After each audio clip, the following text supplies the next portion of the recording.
answering the call, first of all, for a person whenever they really have a call to go into a certain vocation, ministry, or whatever.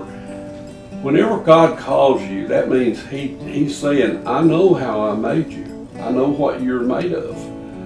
And I know what you're made to accomplish. Don't try to be somebody else. Don't try to do something that you're not equipped to do. That I'd already retired from one mission field. So I came back and ended up being at Baylor University as teaching missions. I would take students for a semester and I would talk to them about what it's like to be a missionary, how to prepare your life for being a missionary. And after that, I was 9/11, of course, changed everybody's life. And at that particular time, I moved from Texas to serve a little church in White House, Tennessee. And while I was there, I had this same call on my life: change the world wherever you are. Change the world now.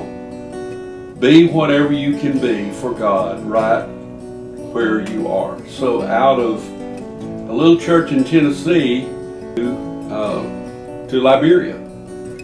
And a bunch of us men who were disciple makers went to teach a discipleship conference in Monrovia. We finished the mission conference to about 400 men and women. And we're getting ready to go back to the States. And all of a sudden, our plane from Brussels did not show up. And so they said, you're going to have to wait. We'll come back and get you in 3 days. So here I have 3 days in Monrovia. And what do you do with 3 days? It's not planned. You don't have an itinerary. You don't have all these planned places where you're going to preach. His name was Isaac Russ. Isaac Russ was a mission-minded African, an overseer of several churches. And while we were there, he said, I want to show you some places in Monrovia that are different. He and I visited there and we began to pray, and I began to get the sense that this was where we're going to start. These are all men that have entered into a discipleship training with me, and now they seek to teach others. We call this 2 Timothy 2:2, where Paul said to Timothy, the things that I've taught you in the presence of many witnesses, entrust these things to faithful men so that they can teach others also. And that's what we want to do with young men and women in Liberia, is to teach them the things that we've been taught so that they can teach others also. While I was there, I met several pastors.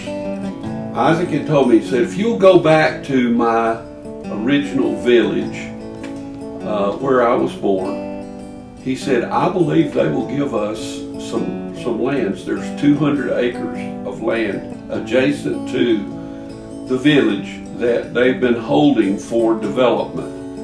And he said, I believe that if you'll go and talk with them, with me, now you will be able they'll give you that land to use. From these faithful men, you can impact the world. From this village, taking technology like this to other villages.